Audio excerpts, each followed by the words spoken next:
Chers téléspectateurs d'Afro Info 243, voici la suite des événements. Jusqu'à 16h10, les forces armées de la RDC ont pilonné les récentes positions des terroristes du 23 du côté de l'antenne et aux alentours de la cité de Mouchaki. Rappelons tout de même que Mouchaki est toujours sous contrôle des forces armées de la RDC. À 20h23 de ce mercredi 22 février, un calme précaire s'observe dans la cité de Mouchaki, toujours sous contrôle des FARDC. Les terroristes du 23 sont visibles sur toutes les collines qui l'entourent la cité. L'armée contrôle la route Sake-Rubaya.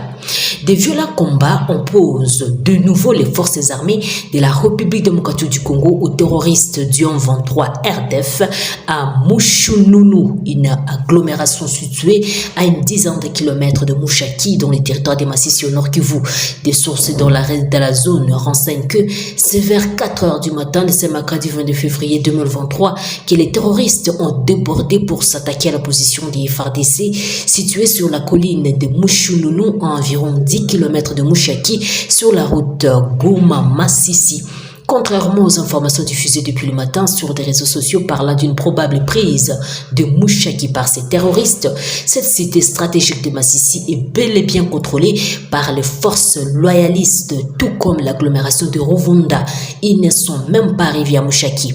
Par contre, l'artillerie congolaise installée à Mouchaki a appuyé les militaires se trouvant sur la ligne de front vers Mushununu à 10 km de Mouchaki sur l'axe Rovunda, écrit Télésphore Mitondeke, qui est le rapporteur de la coordination territoriale de la société civile de Massissi.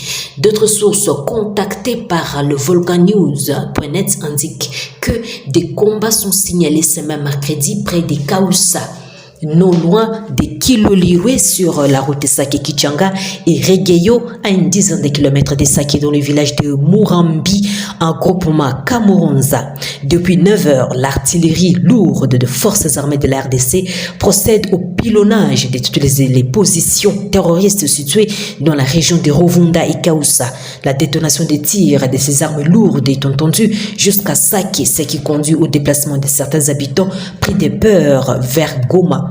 D'après les analystes, ces terroristes du 23 essaient de forcer le passage jusqu'à occuper la mine de Rubaya, l'une des plus importantes de la RD Congo, la grande partie du coltan dont le monde a besoin venant de cet endroit. Ces nouveaux affrontements interviennent 2 jours seulement après l'attaque lancée par le M23 RDF sur plus de 4 positions des forces armées de la RDC aux alentours de Kichanga. Voici la nouvelle de ce jeudi 23 février.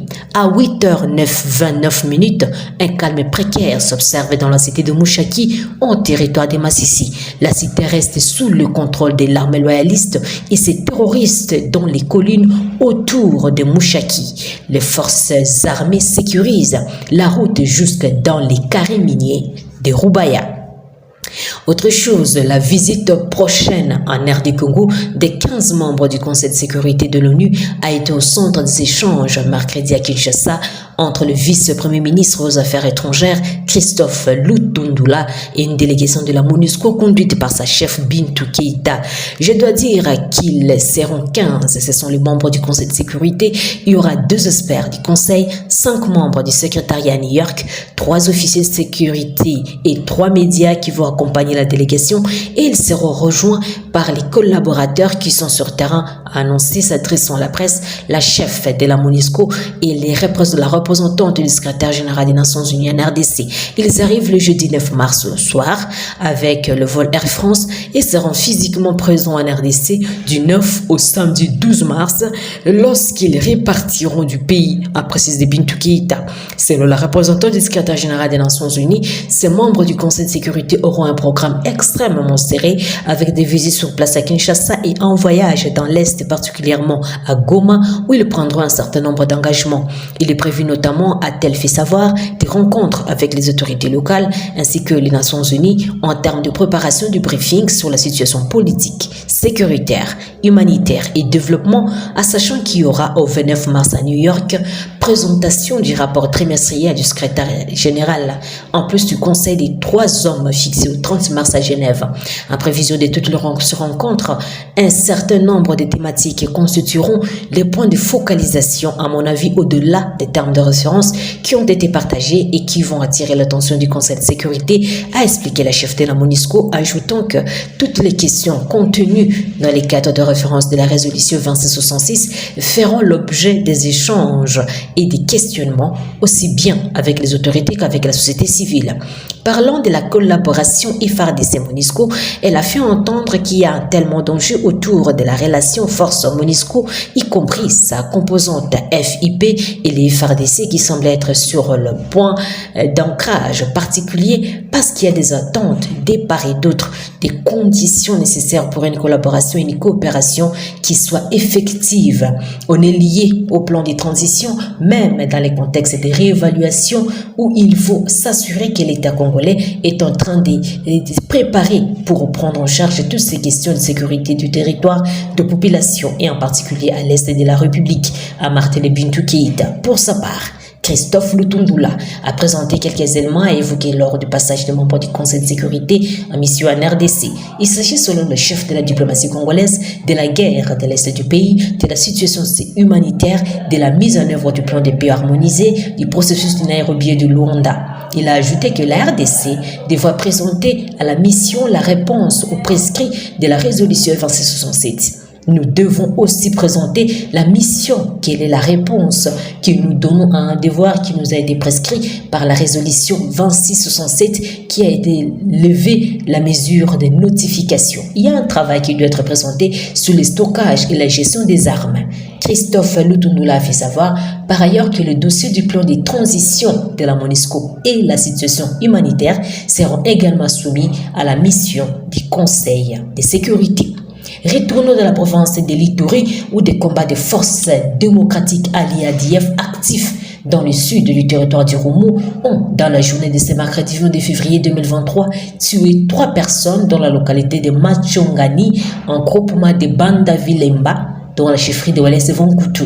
D'après Christophe Mouniaderou, qui est le coordonnateur territorial de l'ONGDH Convention pour le respect des droits de l'homme, les victimes sont des civils qui pressaient de l'huile dans ces villages situés près de Idou. Selon lui, ces terroristes qui fouillaient la frappe des forces armées de la RDC voulaient à tout prix traverser la route nationale vers l'ouest, vers Mungi et Boutani. La société civile locale, par l'entremise de son secrétaire, condamne cette attaque meurtrière et invite une fois de plus les autorités militaires à traquer sa complaisance sanguinaire qui endeuille la zone. Terminons par cette nouvelle. Les services de sécurité ont arrêté ce mercredi 22 février 2023 Ahmed Oumour, dit Maochine, le chef de la nouvelle milice Mouvement Opération de Défense basé à Aru dans la province de l'Ituri. Selon l'armée, Ahmed Oumour a été maîtrisé depuis le dimanche 19 février à la frontière entre la RDC, l'Ouganda et le Sud-Soudan pendant qu'il tentait de s'enfuir. Les informations livrées à Actu 30 cédées par les colonels magistrats Kumbungoma à l'auditorat militaire garnison de l'Ituri font savoir que cette milice était en gestation sous l'appui de l'Ouganda et du Sud-Soudan.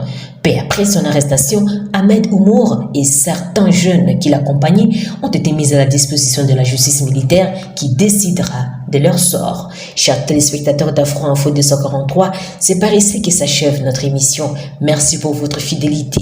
N'oubliez pas de vous abonner, activer la petite cloche de notification pour nous permettre encore de vous informer à temps réel.